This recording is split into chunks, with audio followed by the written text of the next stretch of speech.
Hello students, welcome to La Excellence IAS Academy. ఈరోజు మనం September 2 నాటి ఈనాడు న్యూస్ పేపర్లోని ఇంపార్టెంట్ కరెంట్ అఫైర్స్ గురించి డిస్కస్ చేద్దామండి. బిఫోర్ దట్ మనము ప్రీవియస్ క్లాస్లోని క్వశ్చన్ ఆఫ్ ద డే గురించి చూద్దాం. షాంఘై సహకార సంస్థకు సంబంధించి ఈ క్రింది ప్రకటనలను పరిశీలించండి. సో లాస్ట్ క్లాస్లో మనం చూసాము షాంఘై కోఆపరేషన్ ఆర్గనైజేషన్కి సంబంధించి, అలానే 25th సమ్మిట్లో భారత ప్రధాని నరేంద్ర మోదీతో పాటు పుతిన్, జిన్పింగ్ ఇలాంటి అగ్రనేతలందరూ కూడా పాల్గొనడము. సో ఇది ఈ ఇయర్ మనకి ఎగ్జామ్ పాయింట్ ఆఫ్ వ్యూలో కూడా చాలా ఇంపార్టెంట్ అని కూడా చెప్పుకున్నాం. సో ఆ కంటెక్స్లో 2 స్టేట్మెంట్స్ని ఇచ్చానండి. 1 by 1 మనం చూద్దాం. స్టేట్మెంట్ 1, భారతదేశం షాంఘై కోఆపరేషన్ ఆర్గనైజేషన్ యొక్క వ్యవస్థాపక సభ్యదేశం. ఈ స్టేట్మెంట్ రాంగ్ అండి. ఎందుకు? ఈ షాంఘై కోఆపరేషన్ ఆర్గనైజేషన్ అనేది 2001లో ఎస్టాబ్లిష్ చేయబడింది. ఇందులో అప్పుడు 6 సభ్య దేశాలు ఉన్నాయి. China, Kazakhstan, Kyrgyzstan, Russia, Tajikistan మరియు ఉజ్బెకిస్తాన్, ఇలాగా 6 సభ్య దేశాలు ఉండేవి. ఇవి వ్యవస్థాపక సభ్య దేశాలు. అయితే భారతదేశం 2017లో ఇక్కడ జాయిన్ అవ్వడం మనం చూడవచ్చు. అదే సంవత్సరం భారతదేశంతో పాటు పాకిస్తాన్ కూడా ఎస్సీఓలో జాయిన్ అయింది. అండ్ లేటర్ పీరియడ్ 2023లో ఇరాన్, 2024లో బెలారస్ కూడా ఇప్పుడు ఈ షాంఘై కోఆపరేషన్ ఆర్గనైజేషన్లో జాయిన్ అయ్యాయి. టోటల్ ఇప్పుడు 10 మెంబర్స్ ఇక్కడ ఎస్సీఓలో చూడవచ్చు. సో స్టేట్మెంట్ 1 అనేది ఇక్కడ రాంగ్ అండి. నెక్స్ట్ వన్ చూడండి. ఈ సంస్థకు చైనాలోని షాంఘైలో శాశ్వత సచివాలయం ఉంది. ఈ స్టేట్మెంట్ కూడా మనకి రాంగే. ఎస్, షాంఘై కోఆపరేషన్ ఆర్గనైజేషన్కి 2 పర్మనెంట్ బాడీస్ ఉన్నాయి. ఒకటి పర్మనెంట్ సెక్రటేరియట్ అయితే రెండవది ర్యాట్స్. సో ఈ పర్మనెంట్ సెక్రటేరియట్ అనేది చైనాలోనే ఉంది, కానీ షాంఘైలో లేదు. ఎస్సీఓ యొక్క పర్మనెంట్ సచివాలయం బీజింగ్లో ఉంది. కాబట్టి సెకండ్ స్టేట్మెంట్ అనేది రాంగ్. అలానే ర్యాట్స్ కూడా important. Regional anti terrorist structure, దీని హెడ్ క్వార్టర్స్ వచ్చి ఉజ్బెకిస్తాన్లోని తాష్కెంట్లో ఉంది. సో ఈ విధంగా ఈ ఎస్సీఓకి సంబంధించిన ఇంపార్టెంట్ పాయింట్స్ మనం చూసాము. సో ఆన్సర్ ఏమవుతుంది అండి? D, neither 1 nor 2 are correct. ఇక్కడ ఈరోజు ఈనాడు న్యూస్ పేపర్లోని important topics to be covered మనం చూస్తే, ఫస్ట్ వన్, తగ్గిన కరెంటు ఖాతా లోటు. సో ఈ ఆర్టికల్ రీసెంట్గా రిజర్వ్ బ్యాంక్ ఆఫ్ ఇండియా విడుదల చేసిన ఇండియా యొక్క ఫస్ట్ క్వార్టర్ గణాంకాలకి సంబంధించి ఎస్పెషల్లీ కరెంట్ అకౌంట్ డెఫిసిట్ గురించి ఇవ్వడం జరిగింది. ఇది మనకి ఎకానమీలో ఇంపార్టెంట్. సెకండ్ వన్, భారత్కు సమయం మించిపోయింది. ఈ ఆర్టికల్ ఇండియా మరియు యుఎస్ మధ్య జరుగుతున్న ఈ టారిఫ్ వార్కి సంబంధించి భారత్తో వాణిజ్య సంబంధాలను మెరుగుపరుచుకోవడానికి ఈ ట్రేడ్ చర్చలు ఏవైతే ఉన్నాయో వాటికి ఇప్పుడు సమయం మించిపోయింది అని డొనాల్డ్ ట్రంప్ వ్యాఖ్యానించడం చూడవచ్చు. ఇది మనకి ఎకానమీ మరియు ఇంటర్నేషనల్ రిలేషన్స్లో ఇంపార్టెంట్. థర్డ్ వన్, జనహితం లక్ష్యంగా ఉగ్రవాదంపై ఉక్కుపాదం. ఈ ఆర్టికల్ ఇటీవలి షాంఘై కోఆపరేషన్ ఆర్గనైజేషన్లో భారత ప్రధాని నరేంద్ర మోదీ గారి యొక్క స్పీచ్కి సంబంధించి కీలక పాయింట్స్ ఈ ఆర్టికల్లో వివరించడం జరిగింది. ఇది మనకి ఇంటర్నేషనల్ రిలేషన్స్లో ఇంపార్టెంట్. అలానే ఇంటర్నల్ సెక్యూరిటీలో కూడా ఇది ఇంపార్టెంట్ అండి. ఫోర్త్ వన్, భూకంపాల దేశం ఆఫ్ఘనిస్తాన్. ఈ ఆర్టికల్ వెరీ రీసెంట్గా ఆఫ్ఘనిస్తాన్లో సంభవించిన భూకంపంకి సంబంధించి, అలానే ఇక్కడ జాగ్రఫికల్ వల్నరబిలిటీ గురించి వివరించడం జరిగింది. ఇది మనకి జాగ్రఫీలో ఇంపార్టెంట్ అండి. ఫిఫ్త్ వన్, డేటా బట్వాడా ఇక 45% వేగంగా. ఈ ఆర్టికల్ డేటా ట్రాన్స్ఫర్ టెక్నాలజీకి సంబంధించిన లేటెస్ట్ అడ్వాన్స్మెంట్స్ గురించి వివరించడం జరిగింది. ఇది సైన్స్ అండ్ టెక్నాలజీలో ఇంపార్టెంట్ అండి. ఇవే కాకుండా ఈరోజు Eenadu news పేపర్లోని other important current అఫైర్స్ని గురించి కూడా డిస్కస్ చేద్దాం. ఈరోజు మన ఫస్ట్ ఆర్టికల్ చూడండి, తగ్గిన కరెంటు ఖాతా లోటు. సో అసలు కరెంటు ఖాతా అంటే ఏంటి అండి? సో మనకి బ్యాలెన్స్ ఆఫ్ పేమెంట్ అని ఉంటుంది. బ్యాలెన్స్ ఆఫ్ పేమెంట్ అంటే ఒక దేశం మిగతా దేశాలతో, అంటే ప్రపంచంలోని మిగతా దేశాలతో చేసే వాణిజ్యానికి సంబంధించిన స్టేట్మెంట్ని మనము బ్యాలెన్స్ ఆఫ్ పేమెంట్ అని అంటాము. సో ఈ బ్యాలెన్స్ ఆఫ్ పేమెంట్లో మనకి 2 అకౌంట్స్ ఉంటాయి. ఒకటి కరెంట్ అకౌంట్, రెండవది క్యాపిటల్ అకౌంట్. సో కరెంట్ అకౌంట్లో ఏమేమి కాంపోనెంట్స్ ఉంటాయి అనేది చూస్తే, గూడ్స్ అంటే వస్తువులలో జరిగే వాణిజ్యాన్ని మనము కరెంట్ అకౌంట్లో చూపిస్తాము. అలానే సర్వీసెస్లో జరిగే వాణిజ్యాన్ని కరెంట్ అకౌంట్లో చూపిస్తాము. అలానే ట్రాన్స్ఫర్ పేమెంట్స్ అంటే గిఫ్ట్స్ కావచ్చు, రెమిటెన్సెస్ కావచ్చు, గ్రాంట్స్ కావచ్చు. సో ఇలాంటి ట్రాన్స్ఫర్ పేమెంట్స్లో జరిగిన వాటిని కూడా మనము ఈ కరెంట్ అకౌంట్లో చూపిస్తాము. అంటే ఒక దేశానికి ఇంకొక దేశానికి మధ్య జరిగే ట్రాన్సాక్షన్స్ ఇక్కడ చూడవచ్చు. దీనిని సింపుల్గా జిఎస్టీ అని గుర్తుపెట్టుకోవచ్చు అండి. జి అంటే గూడ్స్, అంటే import and exports of goods. అలానే ఎస్ అంటే సర్వీసెస్, అంటే ఐటీ సర్వీస్ కావచ్చు, income services, insurance services. So ఇలాంటి సర్వీసెస్ని మనము అందించడము లేదా వేరే దేశాల నుంచి మనం పొందడము. అయితే ఎక్స్పోర్ట్ ఉంటుంది లేదా ఇంపోర్ట్ ఉంటుంది. So services. అంటే ట్రాన్స్ఫర్ పేమెంట్స్ అంటే గిఫ్ట్స్ కావచ్చు, రెమిటెన్సెస్ అంటే భారతీయులు వివిధ దేశాలకి వెళ్ళి అక్కడ పనిచేస్తూ ఉన్నప్పుడు వాళ్ళు కొంత మొత్తాన్ని తిరిగి భారతదేశానికి పంపిస్తూ ఉంటారు. సో దానినే మనము రెమిటాన్స్ అని పిలుస్తాం. సో ఆ రెమిటెన్సెస్, గ్రాంట్స్ ఇవన్నీ ట్రాన్స్ఫర్ పేమెంట్స్లోకి వస్తాయి. సో ఈ విధంగా కరెంట్ అకౌంట్లో మనము GST, goods services and transfer పేమెంట్స్ని చూడవచ్చు. అలానే క్యాపిటల్ అకౌంట్ అంటే ఇన్వెస్ట్మెంట్స్ క్యాపిటల్ అకౌంట్లో ఉంటాయి. ఎఫ్డిఐ, ఎఫ్ఐఐ విదేశీ పెట్టుబడులు మన దేశంలోకి వచ్చినప్పుడు అవి క్యాపిటల్ అకౌంట్లో చూపిస్తాము. సో ఇన్వెస్ట్మెంట్స్, ఎక్స్టర్నల్ బారోయింగ్స్ అంటే వివిధ దేశాల నుంచి భారతీయ కంపెనీలు ఇవి తీసుకునే ఎక్స్టర్నల్ బారోయింగ్స్ని మనము క్యాపిటల్ అకౌంట్లో చూపిస్తాము. అంటే ఫర్ ఎగ్జాంపుల్ టాటా ఇండస్ట్రీస్ కావచ్చు, రిలయన్స్ ఇండస్ట్రీ కావచ్చు, వివిధ దేశాలలో పెట్టుబడులను సమీకరించవచ్చు. సో దానిని మనము ఎక్స్టర్నల్ బారోయింగ్స్ అని పిలుస్తాము. అండ్ ఎక్స్టర్నల్ అసిస్టెన్స్ లేదా వీటినే లోన్స్ అని పిలుస్తారు. అంటే సావరిన్ లోన్స్, గవర్నమెంటే ఇక్కడ వరల్డ్ బ్యాంక్ నుంచి కావచ్చు లేదా ఇతర ఇన్స్టిట్యూషన్స్ నుంచి విదేశాల నుంచి అప్పులు తీసుకోవడం. సో దానిని మనము ఎక్స్టర్నల్ అసిస్టెన్స్లో చూపిస్తాం లేదా లోన్స్ అని పిలుస్తారు. సో ఈ విధంగా బిఐఎల్ అనే కోడ్ లాంగ్వేజ్తో దీనిని గుర్తుపెట్టుకోవచ్చు. బి అంటే బారోయింగ్స్, ఐ అంటే ఇన్వెస్ట్మెంట్స్, ఎల్ అంటే లోన్స్. ఈ విధంగా క్యాపిటల్ అకౌంట్ని మనం చూడవచ్చు. సో ఇక్కడ మనకి కాన్సెప్ట్ ఏంటంటే కరెంట్ అకౌంట్ డెఫిసిట్, కరెంట్ ఖాతా యొక్క లోటు గురించి అంటే ఈ టాపిక్ గురించి మనం డిస్కస్ చేయాలి. సో కరెంట్ ఖాతా లోటు అంటే ఏంటి? ఇక్కడ ఓవరాల్గా వాణిజ్యాన్ని మనం చూస్తే అయితే మిగులు అన్నా ఉండాలి లేదా లోటు అన్నా ఉండాలి. కానీ మనకి జనరల్గా ట్రేడ్ గూడ్స్ అనేది ఎక్కువగా లోటే చూస్తూ ఉంటాం. కానీ సర్వీసెస్లో ఎక్కువ సార్లు మనకి మిగులు అనేది లభిస్తూ ఉంటుంది. పేమెంట్స్లో, ట్రాన్స్ఫర్ పేమెంట్స్లో కూడా రెమిటెన్సెస్ వీటి కారణంగా కొంత మిగులు లేదా లోటు అనేది మారుతూ ఉంటుంది. రెమిటెన్సెస్ మాత్రం ఎప్పుడు మనకి పాజిటివ్గా ఉంటాయి. సో ఈ రెమిటెన్సెస్ని బట్టి, సర్వీసెస్ని బట్టి కరెంటు ఖాతా లోటా మిగులు అనేది ఆధారపడి ఉంటుంది.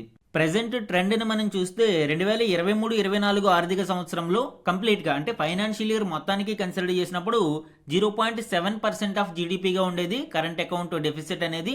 2024-25 ఆర్థిక సంవత్సరానికి అది 0.6% తగ్గుముఖం పట్టింది. అండ్ ప్రస్తుతం ఫస్ట్ క్వార్టర్ ఏ విధంగా ఉంది అంటే ఏప్రిల్ నుంచి జూన్ త్రైమాసికం మనం చూసినప్పుడు భారతదేశం యొక్క కరెంటు ఖాతా లోటు అనేది $2.4 బిలియన్ నమోదైంది. అంటే జీడిపిలో ఇది 0.2% సమానం. అంటే ఫస్ట్ క్వార్టర్ మాత్రమే ఇక్కడ మనం చూస్తుంది. అండ్ లాస్ట్ ఫైనాన్షియల్ ఇయర్కి సంబంధించిన ఫస్ట్ క్వార్టర్తో ఇది కంపేర్ చేసినప్పుడు $8.6 బిలియన్ ఉంది. అంటే జీడిపిలో 0.9%గా నమోదైంది. ఇప్పుడు కేవలం 0.2% మాత్రమే మనం ఇక్కడ చూడవచ్చు. ఈ సిఏడి లోటు తగ్గుముఖం పట్టడానికి గల కారణాలు ఏంటండి? ఆర్బీఐ ఏం చెప్తుంది? సేవల ఎగుమతులు పెరగడం ఇందుకు దోహదపడినట్లు రిజర్వ్ బ్యాంక్ ఆఫ్ ఇండియా తెలిపింది. అంటే ఈ సర్వీసెస్లో మనకి మిగులు అనేది ఉండడం వలన ఓవరాల్ డెఫిసిట్ అనేది కొంత తగ్గుముఖం పట్టింది. జూన్ త్రైమాసికంలోనే మనము వస్తువుల యొక్క వాణిజ్య లోటు చూసినప్పుడు $68.5 బిలియన్ ఉంది. అంటే ఈ ట్రేడ్ ఇన్ గూడ్స్లో మనకి డెఫిసిట్ $68.5 బిలియన్ ఉంది. లాస్ట్ ఫైనాన్షియల్ ఇయర్ అయితే ఇది $63.8 బిలియన్ ఉంది. అండ్ సర్వీసెస్ విషయానికి వస్తే నెట్ సర్వీసెస్ రిసిప్ట్స్ అనేవి $39.7 బిలియన్ నుంచి $47.9 బిలియన్ పెరిగాయి. సో సర్వీసెస్లో మనకి ఇక్కడ వృద్ధి వలన మనకి డెఫిసిట్ అనేది తగ్గుముఖం పట్టింది. సో ఇది కరెంట్ అకౌంట్ డెఫిసిట్కి సంబంధించి. అలానే ఇక్కడ విదేశీ ప్రత్యక్ష పెట్టుబడులకి సంబంధించిన ఇన్ఫర్మేషన్ కూడా $6.2 బిలియన్ నుంచి $5.7 బిలియన్ తగ్గుముఖం పట్టడం. అంటే ఫస్ట్ క్వార్టర్కి సంబంధించిన కంపారిజన్ ఇది. అండ్ ఎఫ్పిఐ పెట్టుబడులు మాత్రం $0.9 బిలియన్ నుంచి $1.6 బిలియన్ పెరగడం. అయితే ఆర్థిక వ్యవస్థ బాగుండాలి అంటే ఎఫ్పిఐ కంటే కూడా ఎఫ్డిఐ పెట్టుబడులు బాగున్నప్పుడే ఇక్కడ ఆర్థిక వ్యవస్థ వృద్ధి అనేది బాగుంటుంది. నెక్స్ట్ ఆర్టికల్ చూడండి. మన చమురు దిగుమతుల్లో రష్యాదే అగ్రవాటా. ఈ ఆర్టికల్ ఇండియా రష్యా మధ్య ఆయిల్ ట్రేడ్ గురించి అండ్ దానికి సంబంధించిన రీసెంట్ స్టాటిస్టిక్స్ గణాంకాలకి సంబంధించి అండ్ ఇండియా ఎక్స్టర్నల్ ప్రెజర్స్కి లోను కాకుండా తన యొక్క ఫర్మ్ స్టాండ్ని కంటిన్యూ చేయడం అండ్ దీనికి సంబంధించిన రిపర్కషన్స్ను కూడా ఇక్కడ మనం చూడవచ్చు. ఇటీవల రష్యాతో చమురు వాణిజ్యం కారణంగా భారతదేశం మీద అదనంగా సుంకాలను విధిస్తూ టోటల్ 50% టారిఫ్స్ని డొనాల్డ్ ట్రంప్ ఖరారు చేయడం చూసాము. అయితే అమెరికా యొక్క ఈ ఒత్తిడిల నేపథ్యంలో కూడా భారతదేశం తన చమురు వాణిజ్యాన్ని కొనసాగిస్తూనే ఉంది రష్యాతో. అండ్ ఇప్పటికీ కూడా రష్యానే అతిపెద్ద చమురు సరఫరాదారుగా ఉంది భారతదేశానికి. జూలైలో మనం చూస్తే $3.6 బిలియన్ లేదా 31,775 కోట్ల మేర విలువైన చమురును రష్యా మనకు విక్రయించింది. మొత్తం దిగుమతులలో రష్యా యొక్క వాటా 31.4% ఉండగా నెక్స్ట్ ప్లేసెస్లో ఇరాక్ 17.1%, సౌదీ అరేబియా 16.1%, యుఏఈ 11.8%గా ఉన్నాయి. అలానే అమెరికా నుంచి కూడా మనము చమురుని దిగుమతి చేసుకుంటూ ఉన్నాము. అమెరికా నుంచి జూలైలో మనము 8.9% మేర చమురు దిగుమతి చేసుకోవడం విశేషం. అయితే ఎర్లియర్ మనము రష్యా నుంచి ఎక్కువగా చమురుని దిగుమతి చేసుకునే వాళ్ళం కాదు. ఉక్రెయిన్ వార్ నేపథ్యంలో రష్యా తమ చమురు ధరలను భారీగా తగ్గించడంతో భారతదేశం రష్యా నుంచి అధిక మొత్తంలో చమురును దిగుమతి చేసుకుంటూ వచ్చింది. ఎర్లియర్ మనకి కేవలం 2% ఇంపోర్ట్స్ ఉండగా ప్రస్తుతం 30%కి దాటింది. దీంతో భారత చర్యలను ట్రంప్ వ్యతిరేకిస్తూ ఉన్నారు. ట్రంప్ ఏమైనా ఆరోపిస్తున్నారు? రష్యా నుంచి భారతదేశం తక్కువ ధరకు చౌకగా చమురును కొనుగోలు చేసి ఆ ఆయిల్ని రిఫైనరీస్ లో శుద్ధి చేసి ఆ శుద్ధి చేసిన ఆయిల్ ను అమెరికా మరియు యూరోపియన్ యూనియన్ కంట్రీలకి ఎక్స్పోర్ట్ చేస్తూ భారీగా లాభాలను ఆర్జిస్తుంది అని ట్రంప్ ఆరోపిస్తూ ఉండడం చూడవచ్చు. అయితే భారతదేశం ఏం చెప్తుంది? 150 కోట్ల మంది ప్రజలు ఉన్న భారతదేశంలో చౌక ధరకు ఇంధనం కొనుగోలు చేయడం భారతదేశం యొక్క ఎనర్జీ సెక్యూరిటీకి ఇంపార్టెంట్ అని ఇది భారతదేశం యొక్క వాదన. సో ఫ్యూచర్లో ఈ రిపర్కషన్స్ అనేవి ఇంకా ఏ విధంగా ముందుకు వెళ్తాయి అనేది చూద్దాము. అమెరికా తన టారిఫ్స్ ని తగ్గిస్తుందా లేదా భారతదేశం రష్యాతో ఆయిల్ ట్రేడ్ ని కట్ చేసుకుంటుందా అనేది కమింగ్ డేస్ లో మనం చూడొచ్చు. మన నెక్స్ట్ ఆర్టికల్ చూడండి. భారత్కు సమయం మించిపోయింది, సుంకాలపై దిగొచ్చింది గానీ ఇప్పటికే ఆలస్యం ట్రంప్. సో ఈ ఆర్టికల్ ఇటీవలి యుఎస్ మరియు ఇండియా మధ్య జరుగుతున్న టారిఫ్ వారికి సంబంధించి, అలానే అందులోని లేటెస్ట్ డెవలప్మెంట్ రీసెంట్గా డొనాల్డ్ ట్రంప్ యొక్క సోషల్ మీడియా పోస్ట్ గురించి వివరించడం జరిగింది. ట్రూత్ అనే సోషల్ మీడియా వేదికగా డొనాల్డ్ ట్రంప్ భారతదేశం పూర్తిగా సుంకాలను ఎత్తివేస్తామని ప్రతిపాదించింది అని, కానీ ఇప్పటికే ఆలస్యమైంది అని పేర్కొనడం చూడవచ్చు. ఈ పని భారతదేశం ఎప్పుడో చేయాల్సింది అని ఆయన అభిప్రాయపడ్డారు. అయితే ఇందులో ఎంతవరకు నిజం ఉంది అనేది మనకి పూర్తిగా తెలియదు. కానీ డొనాల్డ్ ట్రంప్ యొక్క వ్యాఖ్యలను బట్టి మనం చూస్తే భారతదేశం జీరో టారిఫ్స్ ని అమెరికా గూడ్స్ మీద విధించడానికి సిద్ధపడినట్లు ట్రంప్ వ్యాఖ్యానించారు. అయితే భారతదేశం మాత్రం దీని మీద ఎటువంటి బహిరంగంగానూ ప్రకటన చేయలేదు. అలానే ట్రంప్ తన సోషల్ మీడియా పోస్ట్లో ఇండియా మరియు యుఎస్ యొక్క ట్రేడ్ రిలేషన్స్ గురించి ప్రస్తావిస్తూ భారతదేశంతో అమెరికా అతి తక్కువ వ్యాపారం మాత్రమే చేస్తుంది, కానీ భారతదేశం అమెరికాతో చాలా పెద్ద మొత్తంలో వాణిజ్యం చేస్తుంది అని, భారతదేశం అమెరికా మీద విధిస్తున్న భారీ సుంకాల కారణంగానే అమెరికా భారత్లో ఎక్కువ వస్తువులను ఎగుమతి చేయలేకపోతుంది అని ఇక్కడ ట్రంప్ ఆరోపించడం చూడవచ్చు. అలానే చమురు మరియు ఆయుధ ఉత్పత్తులను కూడా అమెరికా నుంచి కొనకుండా రష్యా నుంచి భారత్ ఎక్కువగా కొంటుంది అని, అమెరికా నుంచి అతి తక్కువగా కొనుగోలు చేస్తుంది అని కొన్ని వాస్తవాలను ప్రజలు లోతుగా అర్థం చేసుకోవాలి అని ఆయన తన సోషల్ మీడియా పోస్ట్లో ప్రస్తావించడం చూడవచ్చు. అలానే డొనాల్డ్ ట్రంప్ యొక్క వాణిజ్య సలహాదారు అయిన నవారో కూడా భారత్ మీద వ్యాఖ్యలు చేయడం చూడవచ్చు. రష్యాతో ఆయిల్ ట్రేడ్ వలన భారత్లో కొన్ని వర్గాలు మాత్రమే ప్రయోజనం పొందుతున్నాయి అని, చాలా వరకు సెక్షన్ ఆఫ్ పీపుల్ ఈ ప్రయోజనాలు పొందడం లేదు అనేది ఆయన వ్యాఖ్య. అలానే అమెరికాతో భారతదేశం వాణిజ్యం జరపడం ద్వారా డాలర్లను సంపాదించుకుని ఆ డాలర్లను రష్యాకు అందిస్తుంది అని, తద్వారా రష్యా నుంచి భారతదేశం చౌకగా ఆయిల్ ను దిగుమతి చేసుకుంటుంది అనేది నవారో యొక్క ఆరోపణ. అలానే రష్యా ఈ డాలర్లను ఉక్రెయిన్ వారికి ఉపయోగిస్తూ ఆత్మాహుతి దాడులకు పాల్పడుతుంది అని, అంటే ఇండైరెక్ట్ గా భారతదేశం ఉక్రెయిన్ యుద్ధానికి సహకారం అందిస్తుంది అనేది నవారో యొక్క వ్యాఖ్యానం మనం ఇక్కడ చూడవచ్చు. అయితే డొనాల్డ్ ట్రంప్ కావచ్చు, నవారో కావచ్చు, వీరి యొక్క వ్యాఖ్యల టైమింగ్ మనకి ఇంపార్టెంట్. భారతదేశం షాంఘై కోఆపరేషన్ ఆర్గనైజేషన్లో చైనా మరియు రష్యాతో కలిసికట్టుగా వెళ్తూ ఉండడము, అలానే ఈ దేశాలన్నీ కూడా పరస్పరం సహకరించుకుంటూ ముందడుగు వేయాలి అని అనుకోవడం, ఇలాంటి సందర్భంలో అమెరికా ఈ దుందుడుకు వ్యాఖ్యలు చేయడం మనం ఇక్కడ చూడవచ్చు. అయితే మరోవైపు అమెరికా విదేశాంగ మంత్రి మార్కో రుబియో ఇండియా మరియు యుఎస్ మధ్య రిలేషన్షిప్ చాలా బాగుంది అని, దృఢంగా ఉంది అని, మరియు భవిష్యత్తులో మరింత బలోపేతం చేయడానికి అవసరమైన చర్యలు తీసుకుంటున్నట్లు ఆయన ప్రకటించారు.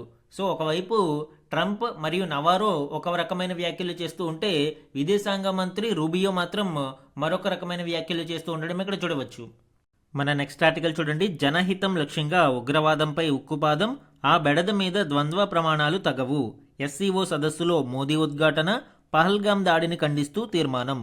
ఈ ఆర్టికల్ ఎస్సీఓ 25వ సమ్మిట్ యొక్క కీలక హైలైట్స్ గురించి, అలానే మోడీ స్పీచ్ యొక్క డీటెయిల్స్, ఇండియా యొక్క యాంటీ టెర్రరిజం స్టాండ్ గురించి వివరిస్తూ ఎస్సీఓ గురించి మోడీ గారు ఇచ్చిన అబ్రివేషన్, అలానే పహల్గామ్ ఉగ్రదాడి మీద ఎస్సీఓ యొక్క తీర్మానాన్ని ఆమోదింప చేసేలాగా చేయడం భారతదేశం యొక్క దౌత్య విజయానికి ఇక్కడ మనం చూడవచ్చు. సో వీటి గురించి ఇక్కడ డిస్కస్ చేద్దాం. షాంఘై కోఆపరేషన్ ఆర్గనైజేషన్ యొక్క 25వ సమ్మిట్ చైనాలోని తియాన్జిన్ లో జరిగింది. ఇందులో మన ప్రధాని నరేంద్ర మోదీ గారితో పాటు చైనా అధ్యక్షుడు జిన్పింగ్ మరియు రష్యా అధ్యక్షుడు పుతిన్ యొక్క వ్యాఖ్యలలోని హైలైట్స్ చూద్దామండి. భారత ప్రధాని నరేంద్ర మోదీ గారు ఉగ్రవాదం మీద తమ స్టాండ్ను చాలా క్లియర్గా వివరించారు. ఉగ్రవాదం మీద పోరులో ద్వంద్వ ప్రమాణాలు ఉండకూడదు అని ఆయన స్పష్టం చేయడం మనం ఇక్కడ చూడవచ్చు. ముఖ్యంగా పాకిస్తాన్ ప్రధాని షహబాజ్ షరీఫ్ మరియు చైనా అధ్యక్షుడు జిన్పింగ్ సమక్షంలోనే కొన్ని దేశాలు ఉగ్రవాదానికి బాహాటంగా మద్దతు ఇస్తున్నాయి అని మోదీ వ్యాఖ్యానించడం విశేషం. అలానే భారతదేశం గత 4 దశాబ్దాలుగా ఉగ్రవాదం యొక్క గాయాలను భరిస్తూ వస్తుంది అని అండ్ ప్రస్తుత పరిస్థితులలో ఏ దేశము కూడా తాము ఉగ్రవాదం నుంచి పూర్తిగా సురక్షితమని ప్రకటించుకునే స్థితిలో లేదు అని ఆయన వ్యాఖ్యానించడం చూడవచ్చు. అలానే షాంఘై కోఆపరేషన్ ఆర్గనైజేషన్ ఎస్సీఓకి ఆయన ఒక నూతన అబ్రివేషన్ కూడా ఇచ్చారు. ఎస్సీఓలో ఎస్ అంటే సెక్యూరిటీ అని, సి అంటే కనెక్టివిటీ అని, ఓ అంటే ఆపర్చునిటీ అని ఆయన ప్రస్తావిస్తూ సభ్య దేశాలు అన్నీ కూడా ఈ వేదికను పూర్తి స్థాయిలో ఉపయోగించుకుని పరస్పరం సహకరించుకోవాలి అని ఆయన పిలుపునిచ్చారు. అలానే పహల్గామ్ ఉగ్రదాడిని ఖండించే తీర్మానాన్ని సదస్సు ఆమోదించడం మనం ఇక్కడ చూడవచ్చు. ఇది భారతదేశం యొక్క దౌత్య విజయం. ఎందుకంటే పాకిస్తాన్ లాంటి ఉగ్రవాద దేశం ఇక్కడ సభ్య దేశంగా ఉంది. అలానే పాకిస్తాన్కి పరోక్షంగా మద్దతు ఇస్తున్న చైనా కూడా ఇక్కడ అధ్యక్ష స్థానంలో ఉంది. సో ఇలాంటి స్థితిలో కూడా భారతదేశం తన పంతాన్ని నెగ్గించుకుంటూ పహల్గామ్ ఉగ్రదాడికి వ్యతిరేకంగా ఎస్సీఓ తీర్మానాన్ని ఆమోదించేలా చేయడం ఒక నిజంగా దౌత్య విజయం అని చెప్పవచ్చు. అలానే జిన్పింగ్ మాట్లాడుతూ ఎస్సీఓ సభ్య దేశాలు పరస్పర ప్రయోజనాలను కాపాడుకునేందుకు ప్రయత్నించాలి అని ఆయన పిలుపునివ్వడము, సభ్య దేశాల విభేదాలను పక్కన పెట్టి ఉమ్మడి అభిప్రాయాన్ని అన్వేషించాలి అని ఆయన కోరడం చూడవచ్చు. అండ్ పుతిన్ ఉక్రెయిన్ వారికి సంబంధించిన మూలాల గురించి ప్రస్తావిస్తూ నాటో కూటమిలోకి ఉక్రెయిన్ లాక్కోవడానికి పశ్చిమ దేశాలు ప్రయత్నించడం వల్లనే ఉక్రెయిన్ మీదకి దాడి చేయాల్సి వచ్చింది అని ఆయన ప్రస్తావించారు. కాబట్టి ఈ ఉక్రెయిన్ యొక్క సమస్యకు పరిష్కారం కూడా ఆ మూలాలలోనే కనుక్కోవాలి అని ఆయన వ్యాఖ్యానించడం చూడవచ్చు. అలానే ఈ షాంఘై కోఆపరేషన్ ఆర్గనైజేషన్ సభ్య దేశాలు అన్ని కూడా ఉమ్మడిగా ఒక అభివృద్ధి బ్యాంకును ఏర్పాటు చేసుకోవాలని నిర్ణయం తీసుకోవడం చూడవచ్చు. సో ఈ ఎస్సీఓ గ్రూప్ని మరింత విస్తృతపరచడము మరియు మరింత బలోపేతం చేయడానికి సభ్య దేశాలు కృషి చేస్తున్నాయి. అండ్ భవిష్యత్తులో ఈ ఎస్సీఓ కూటమిని నాటో కూటమికి ఆల్టర్నేటివ్గా మార్చే అవకాశం కూడా ఎంతైనా ఉంది అనేది మనకి కనిపిస్తూ ఉంది. మన నెక్స్ట్ ఆర్టికల్ చూడండి, కష్టకాలంలోనూ కలిసే ఉన్నాం. ఈ ఆర్టికల్ ఇండియా మరియు రష్యా మధ్య రిలేషన్షిప్ గురించి ప్రస్తావిస్తూ షాంఘై కోఆపరేషన్ ఆర్గనైజేషన్లో భారత ప్రధాని నరేంద్ర మోదీ మరియు రష్యా అధ్యక్షుడు వ్లాదిమిర్ పుతిన్ మధ్య జరిగిన ద్వైపాక్షిక చర్చలకి సంబంధించిన వివరాలను ఇక్కడ వివరించడం జరిగింది. ఇందులోని హైలైట్స్ ఇప్పుడు చూద్దాం. మన బంధం ప్రాంతీయ సుస్థిరతకు మూలస్తంభమని మోదీ వ్యాఖ్యానించడం చూడవచ్చు. భారత ప్రధానిని తన కారులో తీసుకువెళ్లిన పుతిన్ అందులోనే 30 గంట ఏకాంత భేటీ, ఇరు దేశాల అనుబంధం పార్టీలకు అతీతమన్న రష్యా అధినేత, ఒకే వేదికపై భారత్, చైనా, రష్యా సారథులు. సో ఈ ఆర్టికల్ కూడా షాంఘై కోఆపరేషన్ ఆర్గనైజేషన్ యొక్క 25వ సమ్మిట్ హైలైట్స్ గురించి ప్రస్తావిస్తుంది. ముఖ్యంగా ఇండియా మరియు రష్యా యొక్క ఇంపార్టెన్స్ ఇందులో మనకి చూడవచ్చు. ప్రధాని నరేంద్ర మోదీ గారి కోసం పుతిన్ 10 నిమిషాలు నిరీక్షించి ఆయనను తన కారులో తీసుకువెళ్లడము అండ్ సుమారు 30 గంట పైగా వాళ్ళిద్దరూ చర్చించుకోవడము, ఇరు దేశాల మధ్య ద్వైపాక్షిక చర్చలకు ఇది ఒక కీలక పరిణామంగా చెప్పవచ్చు. మరొకరి చెవిన పడడానికి ఆస్కారం లేని రీతిలో కొన్ని కీలక అంశాలపై వీరు కారులో మాట్లాడుకుని ఉంటారు అని రష్యాలోని వర్గాలు భావిస్తున్నాయి. అంటే కొంత సీక్రెట్ టాక్స్ అని కూడా వీటిని భావించవచ్చు.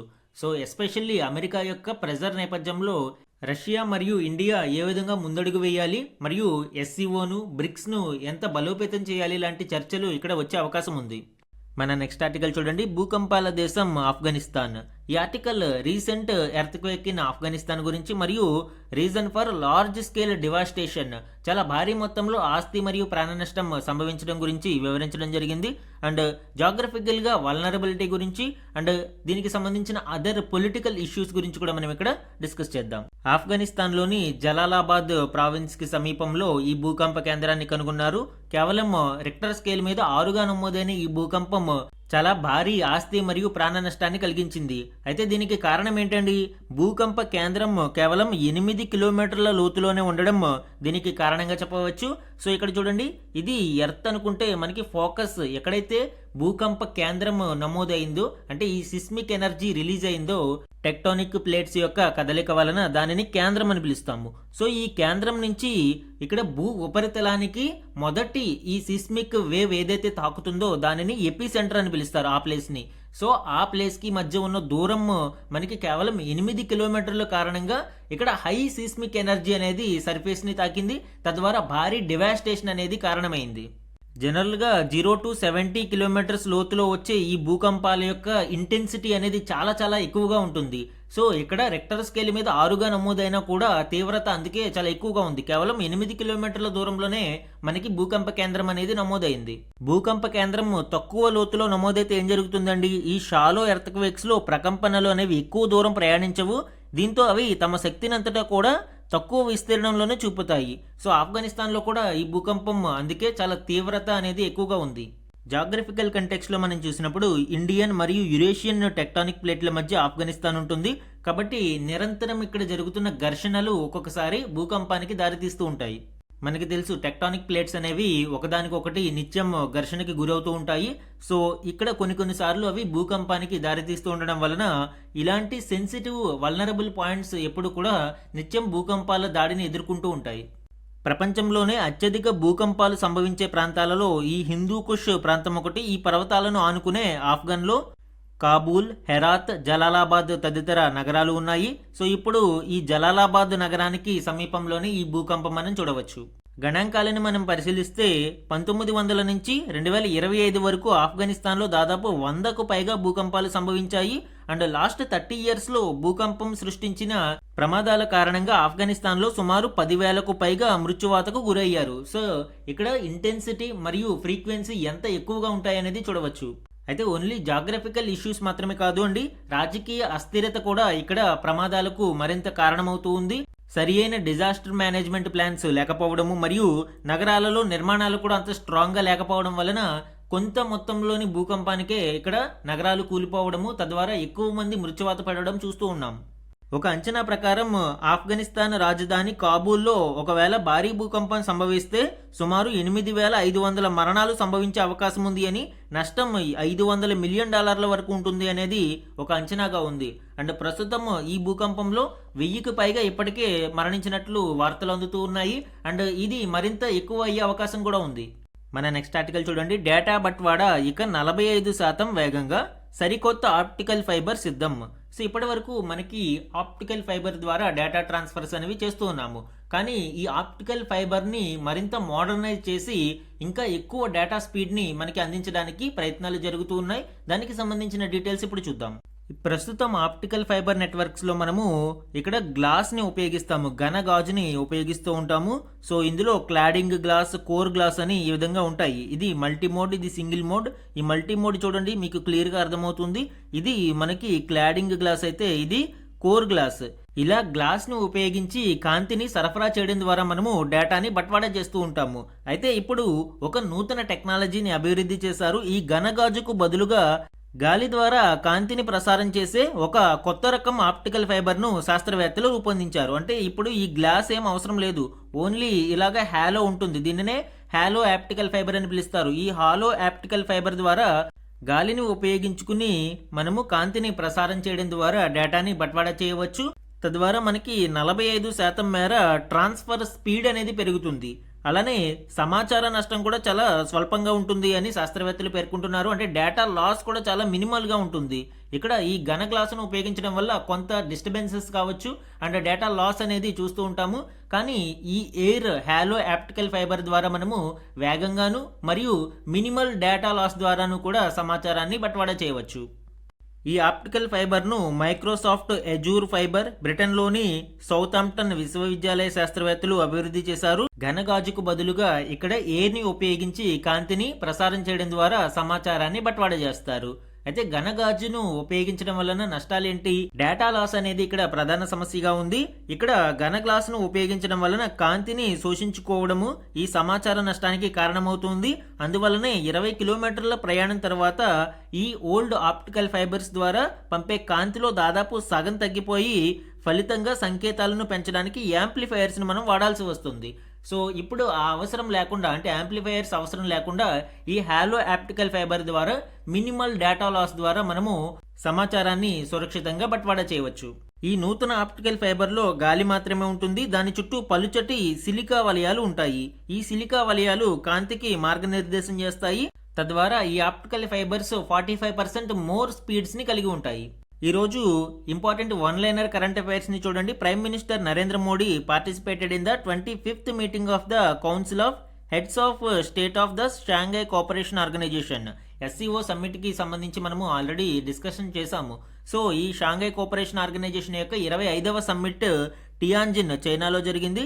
ఆగస్టు 31 నుంచి సెప్టెంబర్ 1 2 రోజుల పాటు ఈ సమావేశాలు జరిగాయి. ఇందులోని కీలక అంశాలను మనము లాస్ట్ క్లాస్ అంటే ఈ రోజు క్లాస్లో కూడా డిస్కస్ చేశాము. నెక్స్ట్ వన్ చూడండి. Next important one, for the first time in any academic year the total number of teachers in the country has crossed the 1 crore mark in the academic year 2024-25. So recent UDISE plus survey ప్రకారం భారతదేశంలో 2024-25 విద్యా సంవత్సరంలో టీచర్ల సంఖ్య సుమారు 1 కోటికి పైగా దాటడం మొట్టమొదటిసారిగా జరిగింది. సో దానికి సంబంధించిన వివరాలు లాస్ట్ క్లాస్లో కూడా చూసాము. సో ఇది కూడా మనకి ఇంపార్టెంట్. అలానే డ్రాప్ అవుట్ రైట్స్ గురించి కూడా లాస్ట్ క్లాస్లో మనం చూసాము ఈ యూడైస్ ప్లస్ నివేదికకి సంబంధించి. And some important question and answer type ఇక్కడ చూడండి. ఏ రాష్ట్రంలో 2025 ఆగస్టు 1 నుంచి మహాత్మా గాంధీ జాతీయ గ్రామీణ ఉపాధి హామీ చట్టం క్రింద పనిని తిరిగి ప్రారంభించాలి అని అక్కడ హైకోర్టు కేంద్ర ప్రభుత్వాన్ని ఆదేశించింది? సో ఆన్సర్ ఏంటండి? వెస్ట్ బెంగాల్. అవినీతి, వేతనాలు చెల్లించకపోవడం వల్ల దాదాపు 3 ఏళ్ల నుంచి ఈ ఎన్ఆర్ఈజిఎస్ పథకం వెస్ట్ బెంగాల్ ఆగిపోయిందండి. ఇప్పుడు దాన్ని తిరిగి ప్రారంభించాలి అని కలకత్తా హైకోర్టు కేంద్ర ప్రభుత్వాన్ని ఆదేశించడం చూడవచ్చు. ఆన్సర్ ఏమవుతుందండి? వెస్ట్ బెంగాల్. నెక్స్ట్ వన్ చూడండి. ఇంటర్నేషనల్ ఎనర్జీ ఏజెన్సీ ఐఏఈ గణాంకాల ప్రకారం గత 5 సంవత్సరాలలో ప్రపంచవ్యాప్తంగా విద్యుత్ ఉత్పత్తి సామర్థ్యంలో భారతదేశం ఎన్నవ స్థానంలో నిలిచింది? అంటే ఎనర్జీ ప్రొడక్షన్, విద్యుత్ ఉత్పత్తిలో భారతదేశం ఏ ప్లేస్లో ఉంది? ఆన్సర్ 3rd ప్లేస్లో ఉన్నామండి. చైనా మరియు అమెరికాలు 1, 2వ స్థానంలో ఉంటే ఈ విద్యుత్ ఉత్పత్తిలో భారతదేశం 3వ స్థానంలో ఉంది. లాస్ట్ 5 years గణాంకాల ప్రకారం ఐఏఈ ఇచ్చిన నివేదికలో మనం చూడవచ్చు. నెక్స్ట్ వన్ చూడండి. ప్రపంచ ఆర్థిక వేదిక వరల్డ్ ఎకనామిక్ ఫోరం ఇంధన పరివర్తన సూచిక 2025లో భారత్ ఎన్నో స్థానంలో నిలిచింది? అంటే ఎనర్జీ ట్రాన్సిషన్ ఇండెక్స్ అని పిలుస్తారు. ఈ ఎనర్జీ ట్రాన్సిషన్ ఇండెక్స్ అనేది ఇంధన భద్రత, స్థిరత్వం, సమానత్వంలో పనితీరు ఆధారంగా 118 దేశాలతో WEF రూపొందించింది. దీనిలో స్వీడన్, ఫిన్లాండ్, డెన్మార్క్లు ఫస్ట్ 3 ప్లేసెస్లో ఉండగా భారతదేశం 71వ స్థానంలో ఉంది. సో ఇది కూడా మనకి exam point of view important అండి. ఇవన్నీ మనకి వన్ లైనర్ కరెంట్ అఫైర్స్లో అడిగే అవకాశాలు ఉంటాయి. అండ్ ఈరోజు మన క్వశ్చన్ ఆఫ్ ద డే గురించి చూడండి. కరెంటు ఖాతా లోటుకు సంబంధించి ఈ క్రింది ప్రకటనలను పరిగణించండి. ఈరోజు క్లాస్లో మనము కరెంటు ఖాతా లోటు అంటే ఏంటి, దానికి సంబంధించిన రీసెంట్ డెవలప్మెంట్స్ గురించి డిస్కస్ చేయడం జరిగింది. ఆ కంటెక్స్ట్లో 2 స్టేట్మెంట్స్ని ఇచ్చానండి. ఇందులో కరెక్ట్ స్టేట్మెంట్స్ని ఐడెంటిఫై చేసి ఆన్సర్ని కామెంట్ సెక్షన్లో కామెంట్ చేయండి. ఇది ఈరోజు ఈనాడు న్యూస్ పేపర్లోని ఇంపార్టెంట్ కరెంట్ అఫైర్స్ మీద daily analysis. Thank you for watching.